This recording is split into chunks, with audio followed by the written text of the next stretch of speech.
Webinar is open, the audience are joining. So we'll wait for 2 to 3 minutes. Let the audience join and then we will start the webinar.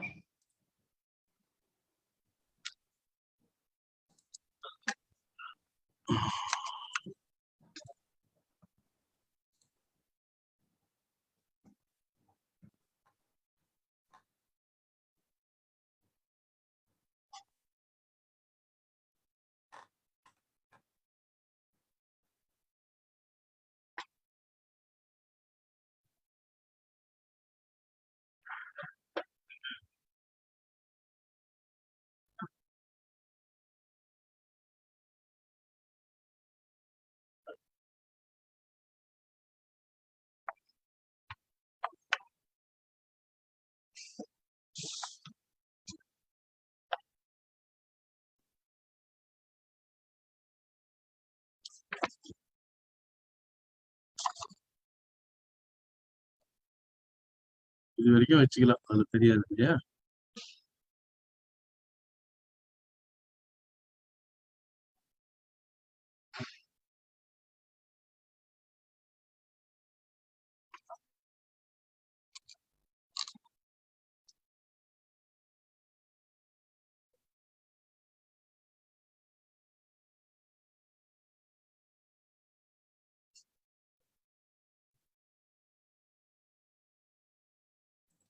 So we do have participants coming in and joining the webinar. Yeah, so good afternoon to all the participants of the webinar and good afternoon to our eminent speakers. I'm in today's webinar on the topic Apprenticeship and Effective Employment Pathway for Employers. I'm Deepmala Murjani, Manager Industry Connect and Placements, and I got the privilege of the session today. I welcome all the participants who have joined us from across the country in the session. Also, my warm welcome to our special guest speakers who have taken out precious time for sharing the valuable knowledge with us. Welcome you all, sir. Thank you. Thank you, ma'am. So today in our session, we have invited the guest members from one of the renowned tire industry, and the other one is from one of the prestigious glass industry. So they will provide us an insight on the employment opportunities and career pathway that the big employers can create and for youth of India. The eminent speakers from NSDC is also being invited, who is going to provide us the latest information about the scheme. Heartiest welcome to all of you. So our first speaker is from NSDC, Mr. Yan Eben. He's a consultant apprenticeship and he holds LLM and MBA from Open University, UK. He's joined NSDC in 2019 as a consultant on industry engagement. His tenure is facilitated by German International Corporation. He previously worked for German Chamber of Commerce in Western Balkan countries to set up apprenticeship scheme with employers and advise the chambers on organizational development. He also worked as a network organizer for UNESCO, UNIVOC, as a researcher for the German Federal Institute of Vocational Education and Training, university lecturer and trainers in continuing vocational education. His main area of interest are promotion of apprenticeship, the law of skilling and vocational education, and internationalization of PET. So heartiest welcome to Mr. Yan in the session.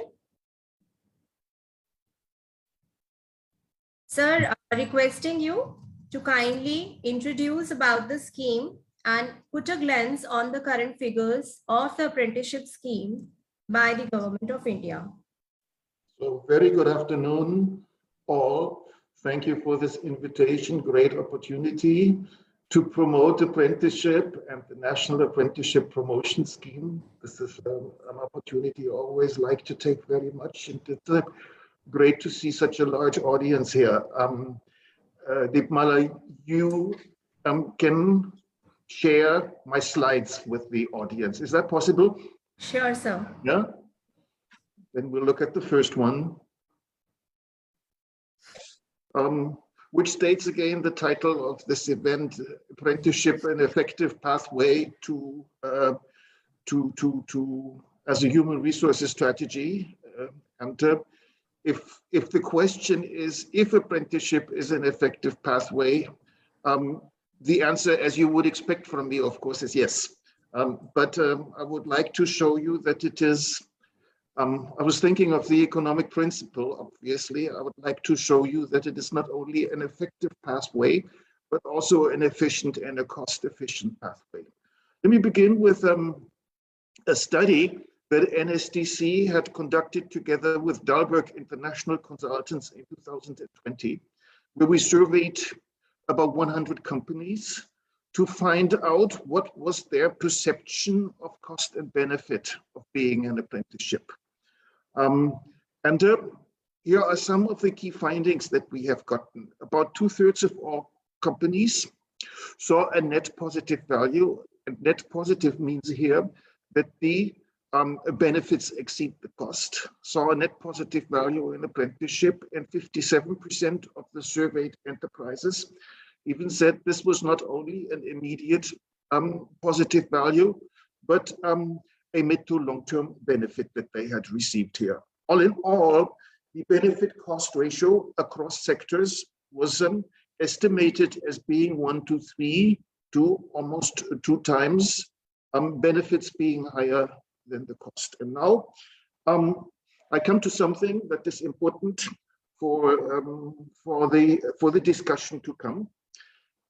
The first thing is that the great majority of apprentices reach full productivity about halfway through their apprenticeship. Now, apprenticeship can in India, under the Apprentices Act, be anything between 6 and 36 months.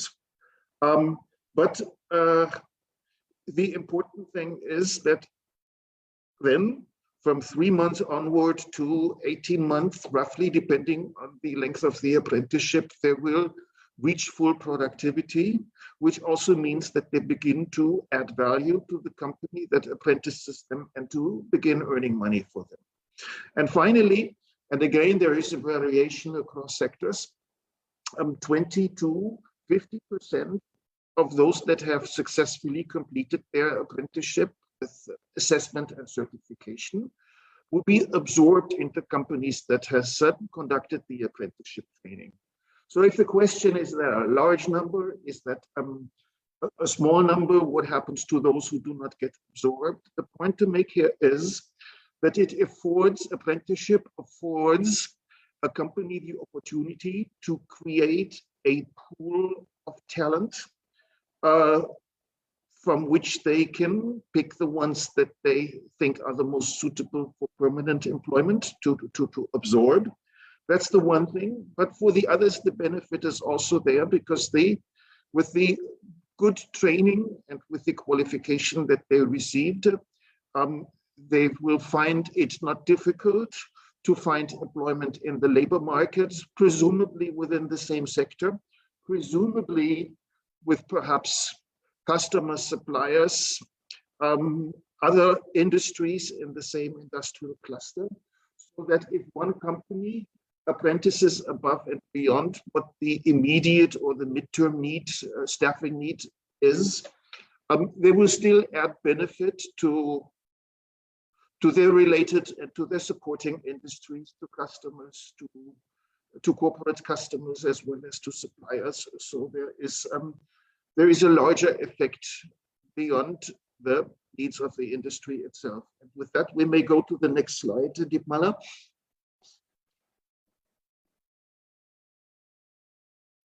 Right. Is it an effective pathway? And in answer to the question, I want to put apprenticeship in the context of portfolios of recruitment strategies that companies typically have.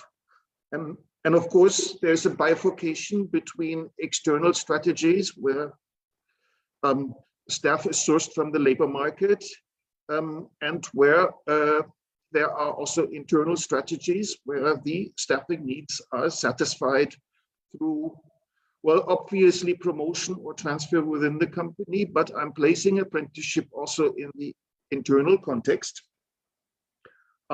because apprenticeship creates a pool of candidates that will be at the disposition of the company in the mid into the long term. So here we have that quite clearly apprenticeship is not a strategy that is for immediate staffing needs, but it is suitable for the midterm. The number of apprentices that are taken in is obviously informed by the midterm HR planning that an HR department would do for its company. It is also limited, and this is because of the Apprentices Act of India from 1961 to 15% of total employee strength. So that's the upper limit. But the benefit is the creation of an internal pool of skilled candidates that is available to replace leaving employees, as well as to base expansion on if a company is on a growth pattern. It does also significantly reduce the cost of external recruitment, which may be the cost of advertising, the cost of having management consultancy, the cost of staff leasing. And finally, and I've shown you this from the Dalberg study before, it results in high productivity, but also in high retainment. And the higher retainment comes from the fact, and I'll be curious to know if the speakers who come after me would support this from their own experience. There's a high retainment because experience says us, and that's in India, that's anywhere in the world, apprenticeship creates something like a psychological bond between the employee and the company that trains this employee. If you look at Japan, for example, very typically in the large industries, Toyota is a famous example. Young people come in as teenagers, as apprentices, and will stay with the company all the way through to their retirement. And there is, in fact, a very strong psychological bond. We also have a similar thing in Germany and other countries that are very strong in apprenticeship. I may add that Germany, country where I come from, the norm is that about 2/3 of school leavers every year go into apprenticeship, and about 20% will go into higher education. So apprenticeship there, but you find that also in Austria, Switzerland, companies or no countries with similar traditions. Apprenticeship is the normal and not the exception. And but we are confident that it will gain a lot of track in India in the years to come. We may now go to the next slide. And look at the legal framework. I had mentioned before that 15% is the upper limit. This comes from the Apprentices Act. It is also, and that's not known to many people and not to many industries, but it's actually mandatory to take in apprentices. If a company has more than 30 employees, it's optional for an employee strength of 4 to 30. And companies that are lower than 3 employees are not even allowed to do that, which is a little bit of a disadvantage to MSMEs, especially to the micro industries in MSMEs. There's a requirement, and that comes in the next slide. There's a requirement to pay a stipend. Now the slide after that, go one more. There's a requirement to pay a stipend.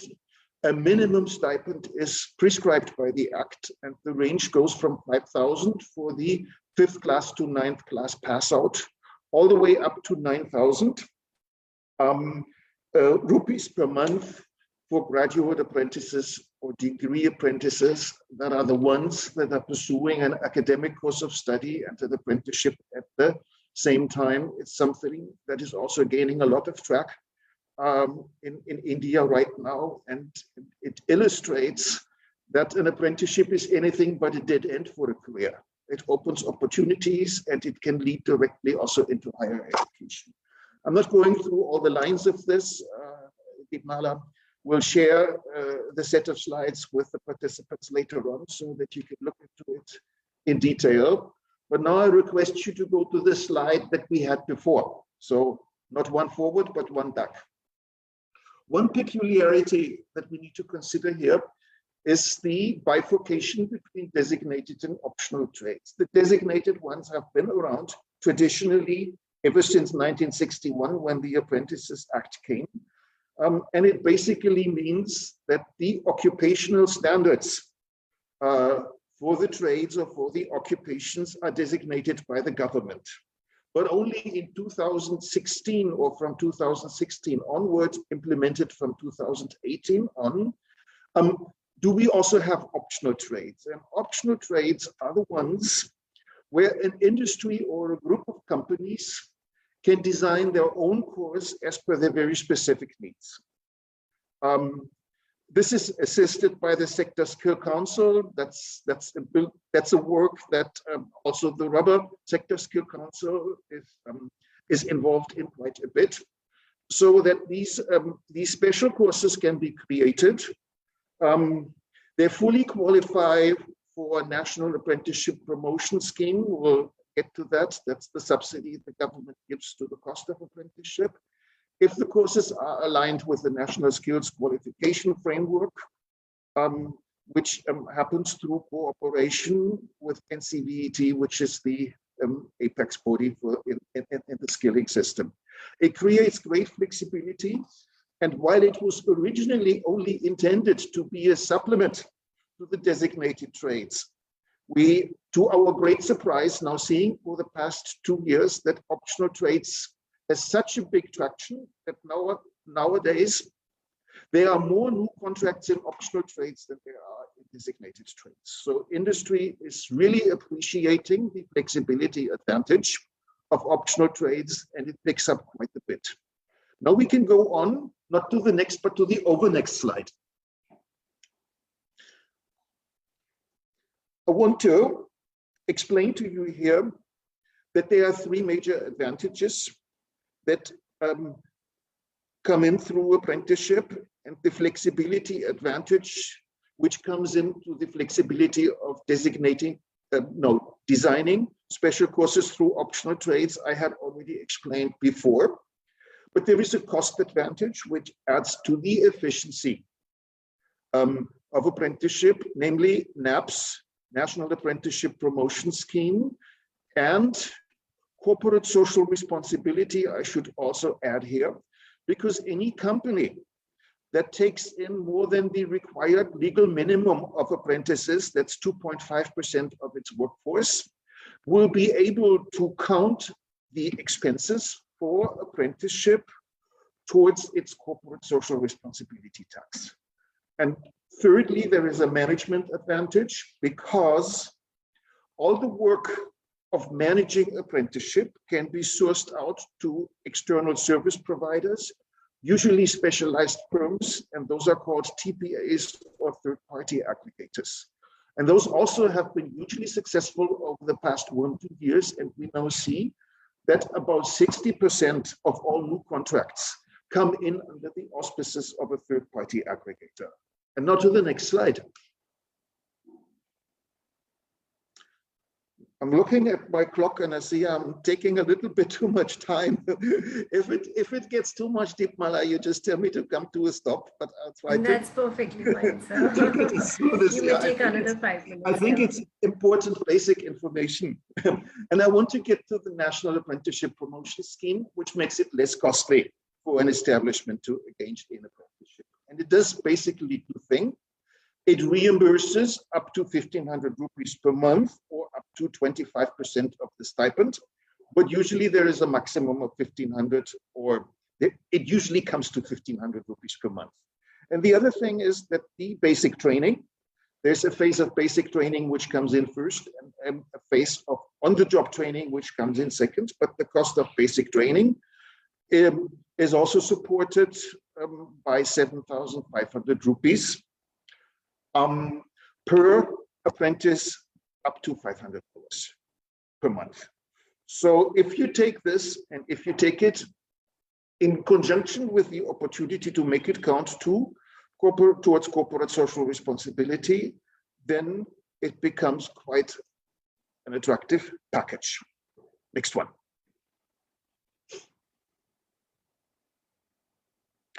The management advantage comes in through these third-party aggregators, which are specialized companies, oftentimes human resources, HR services providers, but sometimes also colleges that do this, sometimes also that NGOs that provide the service. And they will do anything that is needed around the life cycle of an apprenticeship. So beginning with the mobilization and the counseling of candidates, to the management of contracts, to arranging basic training at basic training providers, which can be internal as well as external. In the assistance to design the courses under optional trades and get them aligned with the National Skills Qualification Framework. Organization of cooperative training, which is useful to do whenever one company doesn't have all the resources or all the expertise that is necessary to conduct the entire apprenticeship. There is the possibility to do this cooperatively with other companies in the sector or with neighboring companies. The registration that is required on the apprenticeship portal, the payment of stipends, the claiming of reimbursements, all the way through, and it should be the last point, the last bullet point here, all the way through actually to assisting the company in getting the final assessment and certification organized. So right now we have, it says 73, but that may be coming from an older slide. We have more than 90 TPAs that are currently impaneled. The empanelment is done not by NSDC, but by the Ministry of Skills Development and Entrepreneurism. I have said already that they facilitate around 60% of new contracts that are coming in. So we can see that industries really appreciate the value and the support that these TPAs can add. We can now go to the next slide. Which gets me also to the last part of this presentation, but I want to take a look with you at the development of optional trades, and all the way on the right on the bar chart. I'm not sure whether it's covered on your screens with the Zoom software, but in financial year 2020, 21, 22, which hasn't ended yet, but per the end of December, in all sectors, we have now more than 2 lakh active apprenticeship contracts in optional trades. This is already an increase of 123% over the total of last year. And when you go back to financial year 19-20, you see what a jump it was from year to year.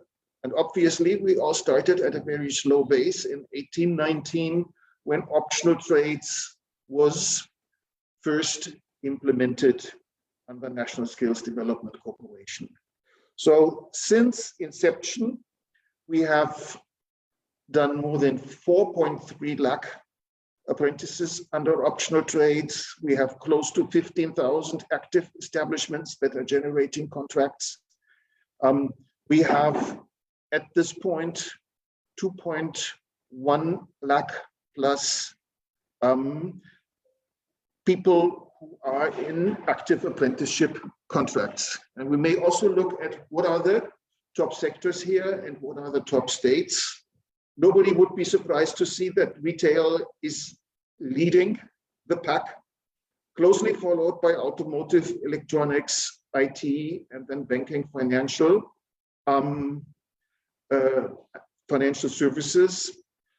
Rubber is following behind. Actually, I don't know at which position it comes in, but it is somewhere in the midfield, but we'll see shortly.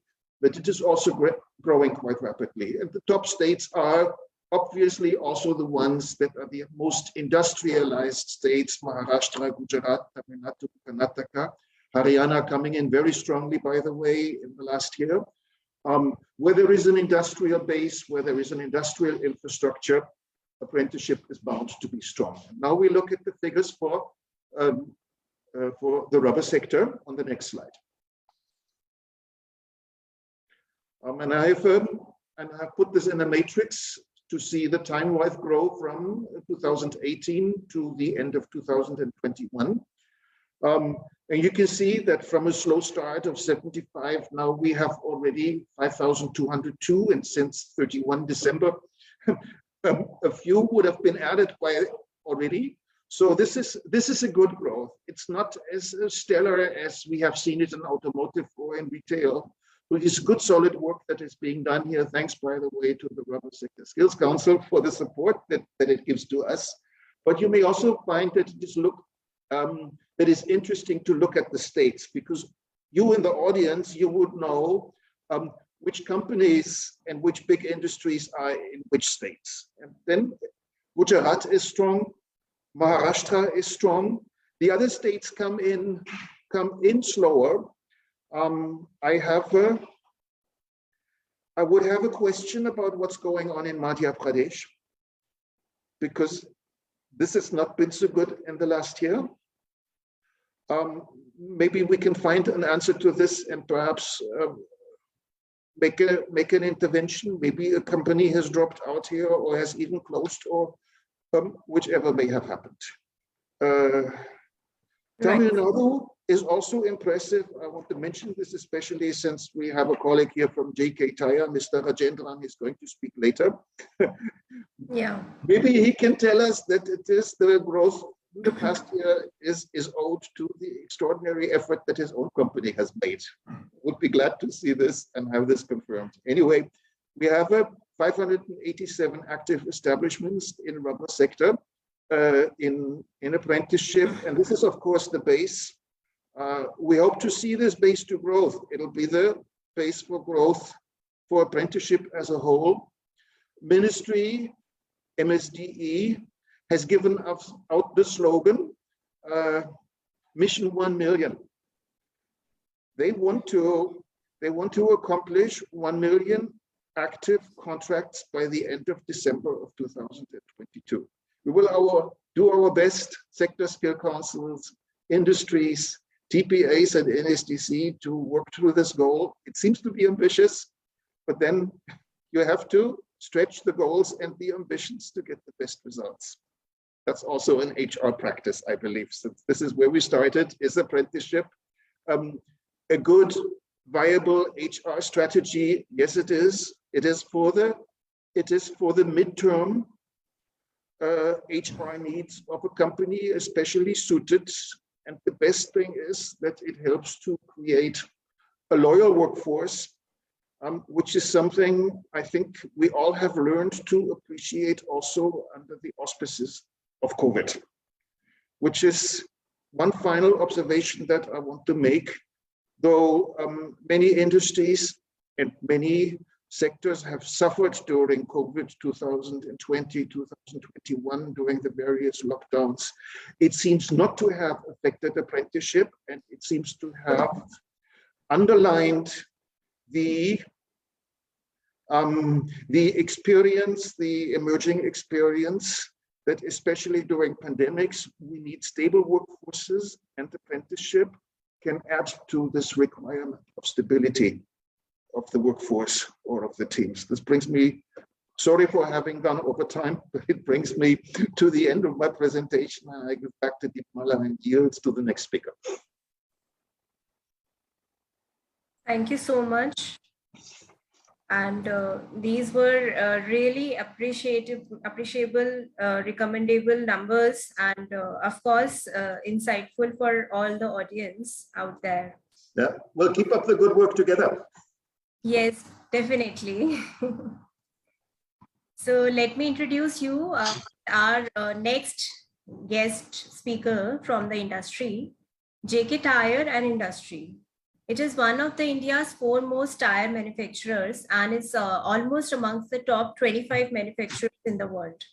For the past 4 decades, JK Tire has been at the forefront in driving innovation and excellence in the tire industry through introduction of groundbreaking technologies and products that cater to diverse business segments in the automobile industry.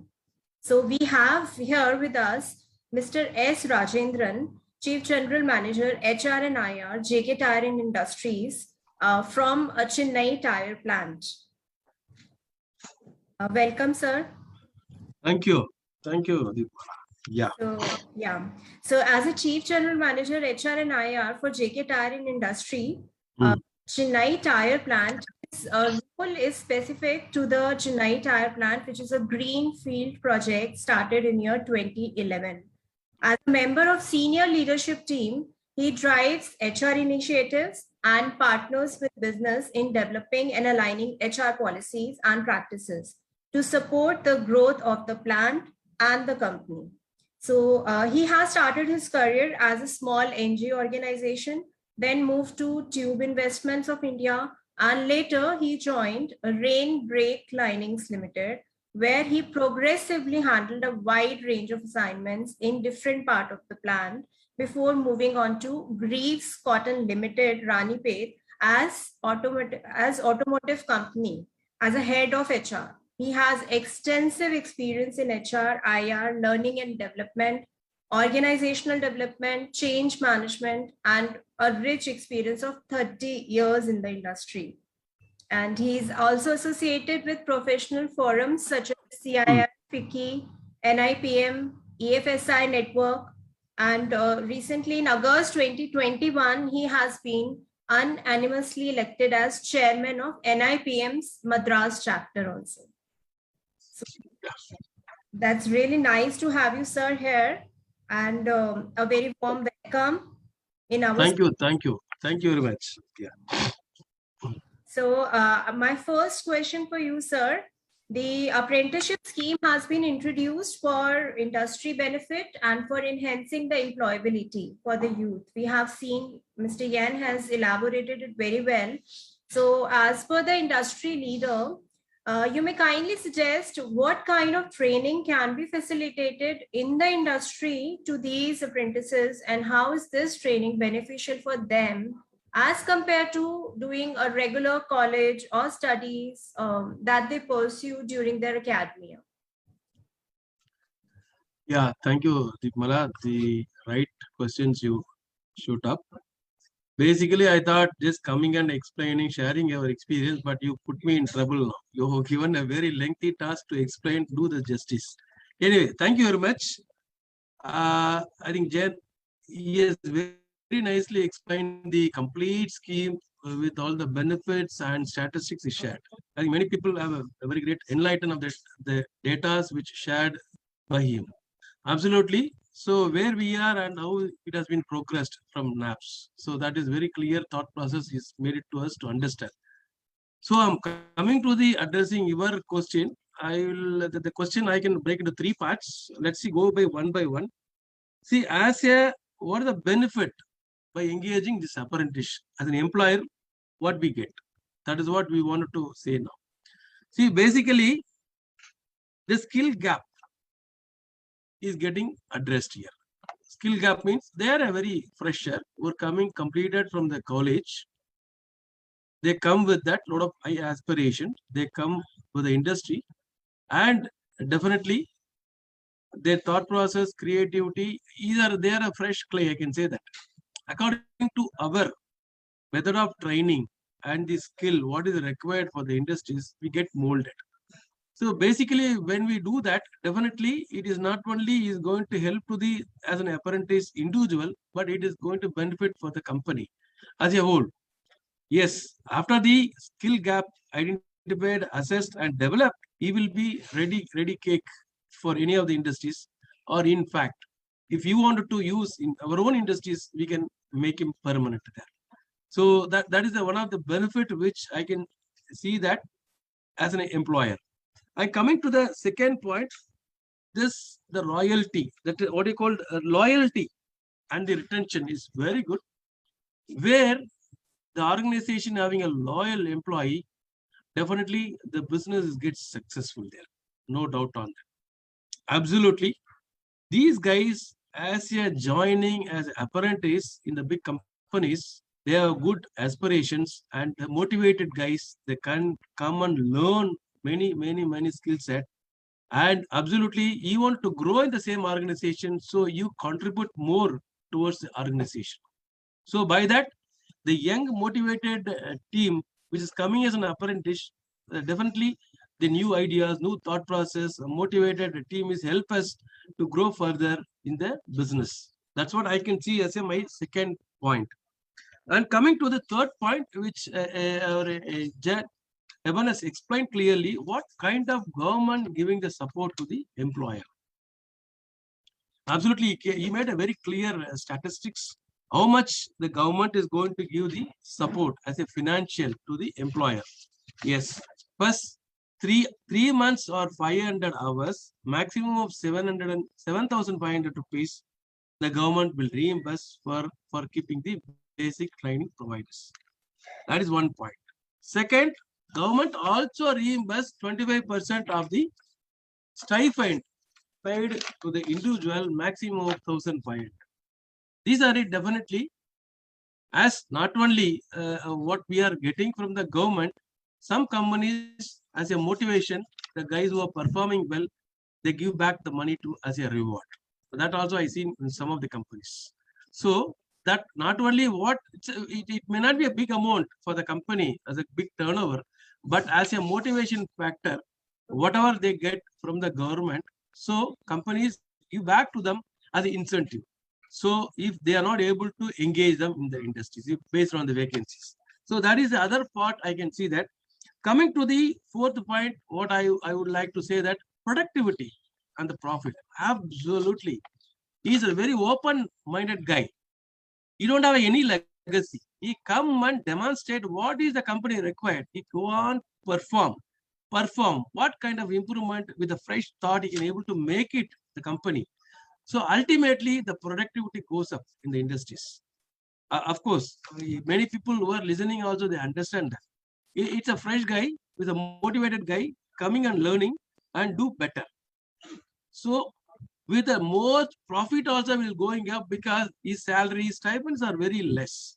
So with that, what the company going to benefit out of it, any permanent worker unable to do the productivity study or anything, we can make use of the naps and demonstrate that how many, as I can say, compared to my industries, what is the cycle time, how many tires are coming, what is the equipment, what is the machine setup, everything with that guy training and getting established the standards. I can say that. So the company not only benefiting the productivity and also the bottom line is goes up. Coming to the next point, revitalization of the company. Absolutely. So when productivity goes up, profit goes up, the thinking of the guys are definitely different and company is getting benefited out of it by engaging these guys. So these guys also have the hope either, first of all, they are getting trained here. Second thing, there is a opportunity for getting the permanent role. Third, with the experience and going to get the somewhere outside a good employment. So these are the things which I would like to point out as an employer side. Also, some of the points I can say that the benefit which as a trainee, apprentice trainee, what he is getting received from the company. I said, earn while you will learn. That's the most fundamental philosophy. Nobody can earn the money. Only in NAPS, they are earning the money. You know very well, many of the areas, many of the companies, many of the training institutes, you have to pay and learn your skills. You acquire yours. That is what in general, correct? Many of the software companies or many of the small companies who are running, they give, I'll give you, pay me 30,000 rupees. I'll give a 3 months training, a 6 month training. I make you employable. This is slightly differ from the other companies and energy scheme itself. You learn and earn. That is a fundamental thing as a benefit. The apprentice is going to get it out of it. Yes, receive a fantastic qualification certificate as a recognition. If he is very skillful and he can able to get it employed in the company, he is going to enjoy his life. Absolutely. Otherwise, with this certificate, he can get employed anywhere else in India. Absolutely. The third one, gain the independence and the respect. See, when you do the process, first initially 3 to 6 months, you will be the learner.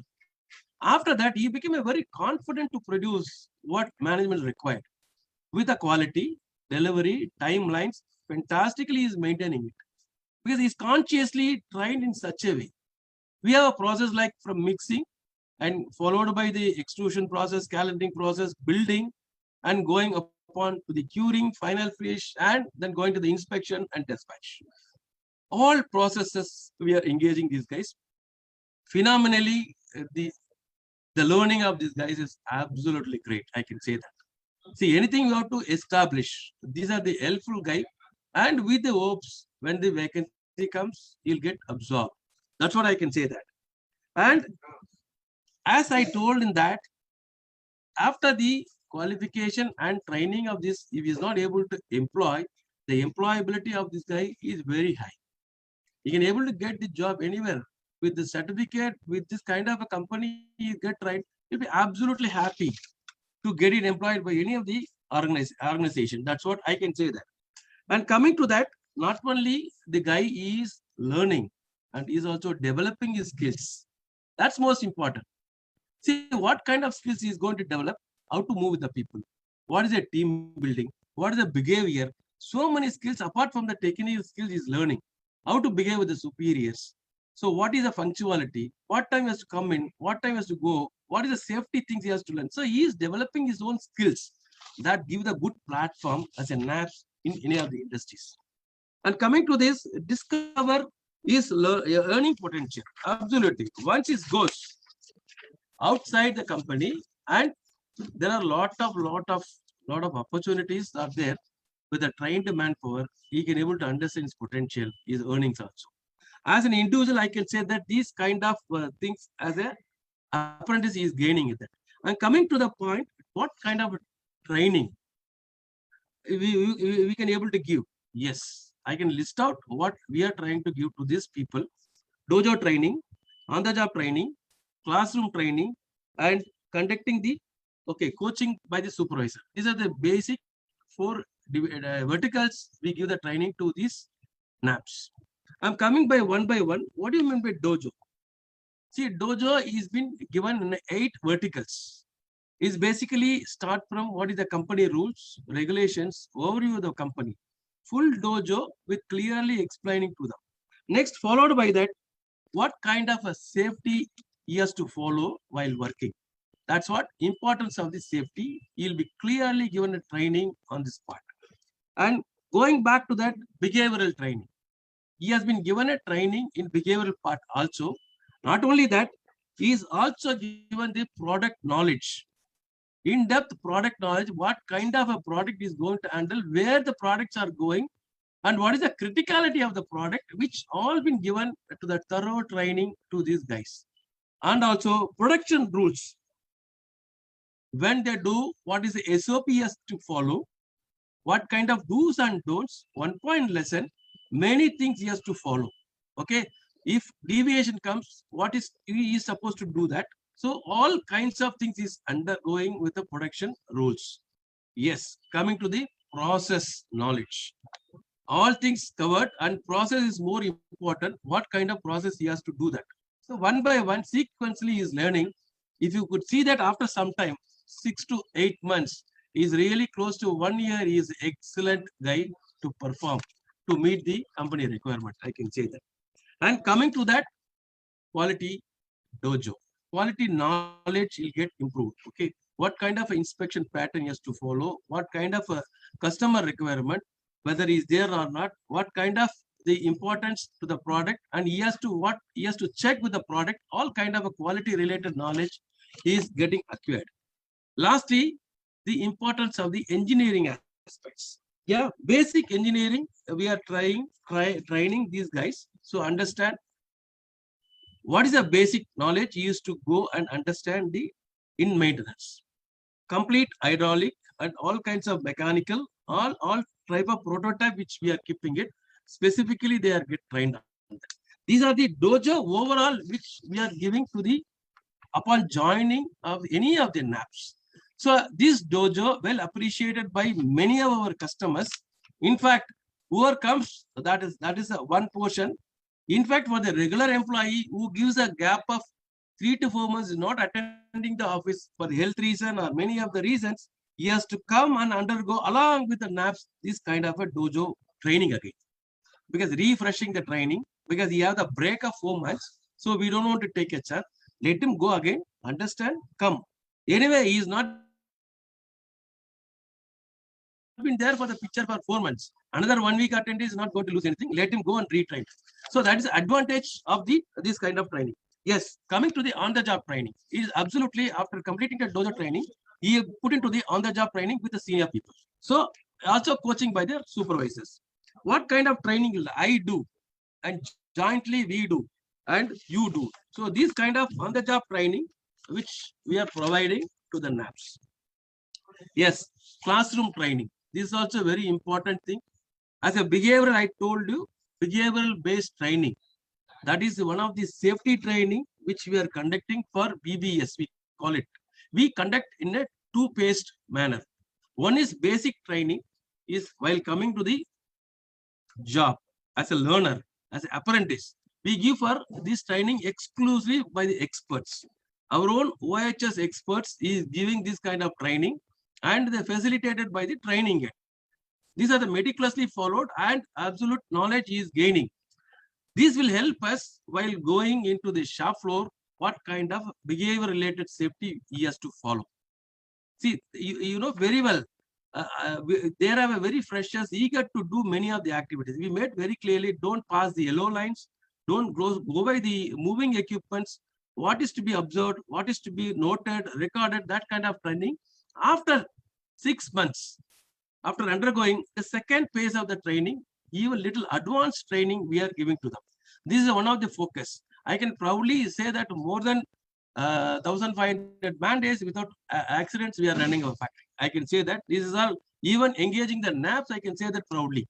Sir, coming to the other aspects like 5S, TQM basics, so TPM awareness, process and product knowledge, also soft skill training on and off, which we are giving to them. These are the covered under classroom trainings. Yes.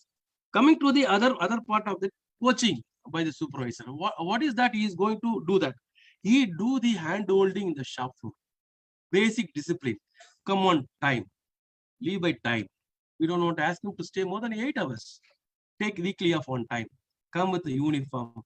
Wear the safety shoes. So tuck the shirts. Put your ID card. This kind of basic discipline when how to go for a lunch. So what is the time he has to follow? So all kinds of basic disciplines trained by their supervisors. Shop floor rules and regulations. What is he supposed to do for the shop floor? He's been getting trained there. Shop floor rules means, see, many things. Without a machine, he should not leave. Some reliever has to come. Or go and approach to the supervisor. Sir, I want to go urgently. So for our routine. So you can ask, these are the basic discipline has been getting trained by the supervisor in the shop floor. And also daily routine practice. You know, as a TQM practice, we do the daily routine management. So wherein he has to understand what is the production, what is the scrap level, what is the energy parameters. So all kinds of things from the department, the supervisor getting trained. So they create a lot of awareness. Where I have to reduce scrap, where I have to save energy. So what is the quality of output I supposed to give it? So these kind of things as a coaching by the shop floor supervisors. Okay, I think the time is going up. I can just slowly completing that. So we can go to the next part. So this was wonderfully explained, sir. I could find out many valid reasons why the industrial training is preferred to have for the youth and will increase the employability. And yeah, of course, coming to the next point, which is how do you think what would be the impact of these regular training programs being executed all across by the industries on the overall employment rate of the country? So many such industries are coming forward with the kind of trainings and industry like AK Tire, if they provide training in the tire manufacturing unit, starting from the curing process to visual inspection, then certainly it's going to give skilled manpower, employability, and arranging the skilled manpower for other tire manufacturing industries as well. Such the scenario with other companies also, manufacturing industries are coming forward. How is it going to affect overall on the employment rate? Thank you, Deepmala. See, I can say that as an HR head, I can say that the companies are for the attitudes, number one, and then get trained. What is that they require? Train for skills. Skills can be fantastically, we can give and improve that. But attitude, that is what majorly which playing around across. So that is a basic thing I can say that. See, some of the data which I would like to share that this is the 46.2% of the yearly youths are found suitable and employable when compared to the last year of 45.97. It's a great improvement. Even the marginal improvement and employability goes up, it's great. I can say that. Also coming to that, the women employment also going up like anything. The women are very much available and they are getting employed by 51%, close to 51.44%. And also the men, I can say that I told 45.97. This is going up, the employability. Also, I can say that some of the industries who's basically interested in recruiting these snaps in all across, majority of the manufacturing industries they are getting engaged, and IT and ITS, pharmaceutical and e-commerce. Also, not only the banking, financial services and insurance. These are the people who engaged when compared to the last year, 20% of the people getting employment more than what they got it last year. And coming to that, what you are trying to say that, I would like to say that basically the opportunity for the employment is very, very good. Why I'm saying that the challenges for the government, it's becoming a very, very, very great difficult to design the course to engage the employee youths. Why? Because I can understand from the data that year on year, 8 million of the people getting into the bracket of 18 to 35. So that is a big challenge for the government to design the course and such a way. These are the outcome of that. I can say that NAPS and NEEM, many of the schemes are getting rolled out by the government with the partnering of many of the agencies and many of the things as a giving exemption also. See, economic growth depends upon where our strength of that. I can say that we are more than a youth. We are almost 25 to 26% of the youth, and when compared to the China, so we become a very strong country. That is what our strength. I can say that they are getting engaged in many of the gainful employment and they are learning the skills also. Coming to that, how the unemployment affects the economy. Pretty well, unemployment always deteriorate of the growth of the country. Why unemployment is coming up? See, they don't have the basic skills and also they don't have the attitude to learn also. While coming from the raw, I can say that. Then the tussle between the employer and the employee happens. They demand huge money, but their output or the skill level, they don't want to gain, improve on that. So keeping in mind the government introducing such kind of the schemes, which definitely first help them to acquire the skills in order to strengthen our economy.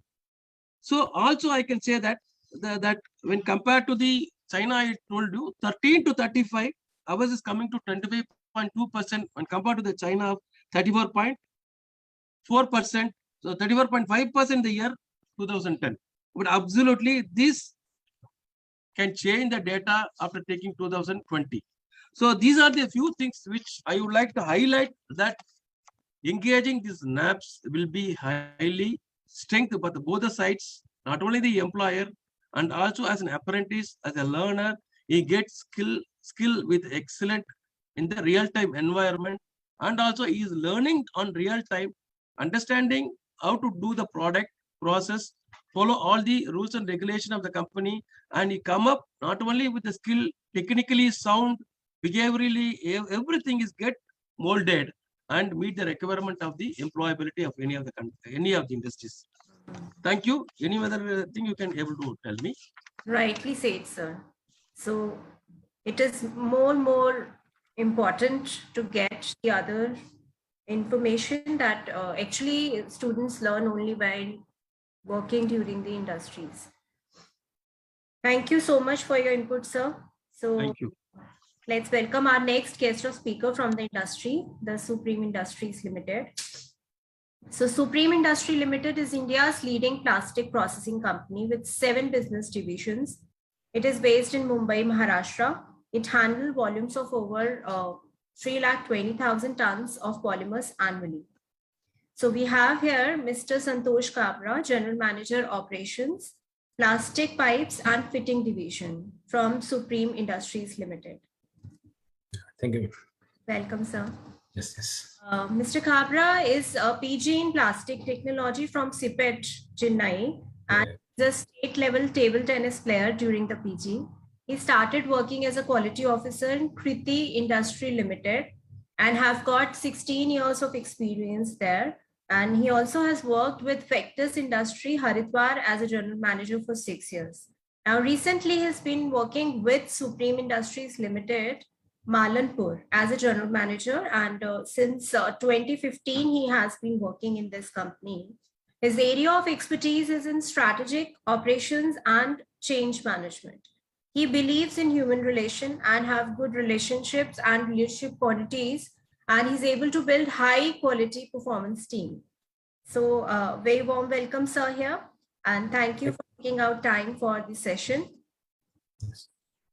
So the Supreme Industry has been hiring the candidates under the scheme Apprenticeship India job roles of RCPSTC from last 1 year.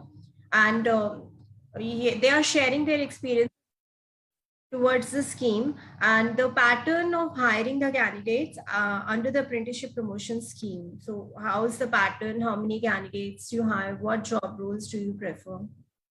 Yes. Yeah. Good afternoon, all.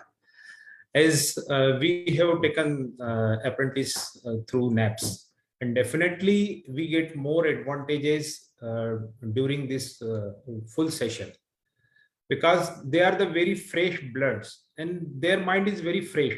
So we are very easy to mold them, as already Mr. Rajendran very briefly expressed how they will behaviorally change, technically change. So similar thing we also did in our apprentice. So I do not repeat the same thing. But I come to the point, as Mr. Jain is also said, this is a very cost-effective approach. So definitely in cost, as a stipend in a Supreme in last year, we distribute 57 lakh rupees as a stipend. And I can say we will save approximately 25% of the value. This is a very huge value addition through this apprentice program. So as we will create the learning as well as the earning. So the similar thing, we also gain more advantage. As in come to the point of the productivity, earlier we are calculating the this production in main day per metric ton. Earlier our main day per metric ton is 8.5, but right now we are running with this apprentice pupils 6 main day per metric tons. So they are very keen to learn. They are very grooming. They are catching each and everything, and they are double to work with more efficiency. So that's why our main day per metric ton is also reduced. Our main day cost is also reduced. So this is very much we take from this NAPS sessions. So this is my submission regarding this NAPS. So I am requesting all the attender employers, they also think about to absorb the more and more apprentice. As Mr. Jain is expressed, our target is 1 million apprentice to be give to the India. So definitely, if all the employers thinking like this way, Definitely this apprentice will be come, and other countries like Europe and others, this is very usual. So they are very keen to learn and very determinedly work for the organization, whatever the period they spend in the organizations. So this is my submission. Thank you. Right. Also, there are certain long-term apprenticeship and degree apprenticeship, so-called, being introduced lately from Government of India. And it has a flexibility for the employer to customize the course, collaborate with sector skill councils to have a long-term contract for the apprentices. Yes. So what's your suggestion regarding these programs, and what courses do you suggest that can be incorporated with such collaborations? Definitely, this whatever the apprentice we have taken, their stability is very much stable, because they are seen there is one career in the similar organization or some other big organizations. So this way is the right way, and we will carry out 1.5 year either this postgraduate diploma course or diploma courses, this 2.5 year academic courses, and half year or 1 year this industrial apprentice trainings. So we will groom according to the industries. Once they will take the academic knowledge, and if they will collaborate with the industry, so they immediately mold according to the industrial norms, industrial requirements, and they definitely deliver their maximum, because they have very much willing to work in industries. So definitely they join with us, and through NAPS, then definitely we do the skill India development work, or will develop the skill of the apprentice. So right, sir. So you suggest to uptake certain long-term courses as well, and which may be 1.5 year or 2 years long, can be higher diploma kind of program. yes, sure. Can be embedded with the apprenticeship. And there are certain models that being adopted by the industries. So what kind of model do you think will be acceptable universally for the scheme? So like, for example, there can be a 6 months of theory they are doing in the academics, plus then followed by 6 months of practical training in the company. Or might be they can have some kind of online theory classes along with on-the-job training, so that they complete their academics also and do the practical training in the industries. So what is your take into this? I mean, this is maybe first of all, they will some classroom or this academic training. Maybe this is 1 year, and later half year or 1 year will be the industrial training. So definitely it will serve the purpose. And when we will be take these apprentice fellows, they will make whatever their projects, what they learn in the industry, and submit to the academy. So Right. they get right way directions, and every small and relevant points, industrial points, they definitely Right. learn. So you suggest majorly 2 years to be broken into 1 year as an academic totally. So whatever Yes. knowledge they can gain in the college, and then they can have some on-the-job training on the shop floor for a semester or a 2, so that they get entire practical knowledge on this. Yes. That's great. Yeah. Yeah. Thank you so much, sir. This was great to have your experiential knowledge. And we do have certain questions from the audience also. Mr. Yan, if you're able to take this query ahead. So there is a question. So what is the minimum and the maximum duration of training period under the NAPS, and can we give breaks to the candidates in between the training period as per the business need? So those are basically two questions, or 2 parts of one question. I'll get to the first one. The minimum duration is 6 months as per the Apprentices Act, and the maximum is 36 months. So any course would have to be in that bandwidth, but obviously it is guided or decided by the technical complexity of the subjects that are to be learned. So right, it needs to be appropriate here. And And I think it doesn't pay to make them as short as possible, as much as it is not good to make it as long as possible to stretch it. It has to be just right. And that is determined, as I say, by the technical complexity.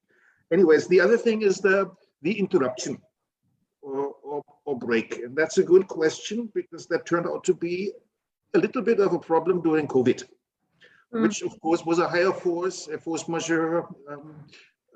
During lockdown, of course, establishments also had to lock down, but this is not under the law. It has to be in one piece and no interruptions, but it's not practical anymore. So at NSDC and MSDE, we tolerated the breaks, the interruptions that were forced on us by the pandemic. There's nothing that can be done about that. And we learn from it as well. We see that maybe in the year to come, there is going to be a revision of the Apprentices Act. And hopefully, and I see it in the draft versions, there is going to be a provision for interrupting, for taking breaks in an apprenticeship. And I think that is beneficial to have that for a number of reasons. Which begin from the possibility of, let's say, taking a maternity leave, all the way through to having combined courses at a university with an apprenticeship, as we heard just before, where you take turns of attending university and doing on-the-job training in the company. So we need that flexibility. The ILO, the International Labour Organization, is doing an evaluation of the apprentices system in India and recommends to the government of India to allow the flexibility of having breaks. This would be also good to make apprenticeship something that is suitable not only for the youth, but also for lifelong learning, if someone decides to take an apprenticeship at a later stage in life, so that these interruptions can be made. It's not only an issue of interruptions, but it's also an issue of being able to do an apprenticeship part-time. So both of these things, hopefully you will see come forward under a revision of the Apprentices Act, that there is the possibility to have this timely flexibility, either by part-time or by making interruptions, but I'm confident it's going to come. Right, that's great. So wonderful. So we are coming at the end of the session. This was an indeed great session. Within all the audience have got good understanding about the NAPS program, and the most importantly got to know about how the industries are coming forward and hiring under the scheme for the social benefit. So more questions are also welcome to be answered by our industry guest and guest from NSTC. Requesting you all to kindly write the same over the email ID. I'm going to write over the chat right now. And you will be getting the answers to all your questions by experts very soon. Over the mail, we will revert you. And for those who have missed out the session, they can watch the session recording on our social media platforms. And those who are connected, please follow us on our social media platform to get the latest information regarding the scaling project and schemes. The link for all the social media platform I'm going to share in the chat box for your kind reference just now. Before I forget, let me just type it here itself in the chat box. These are all social media platforms of RCPSDC. You can follow us to have latest updates about our sector, and please like and share the same. And we can have more sessions in future, and it's really good to have discussion along with all the industry experts. So stay tuned for many such activities in future as well. Thank you so much for all the participations. Thank you to all the guest speakers for taking out the precious time. I'm also writing my email ID. In case you have any queries, you can write down here as well.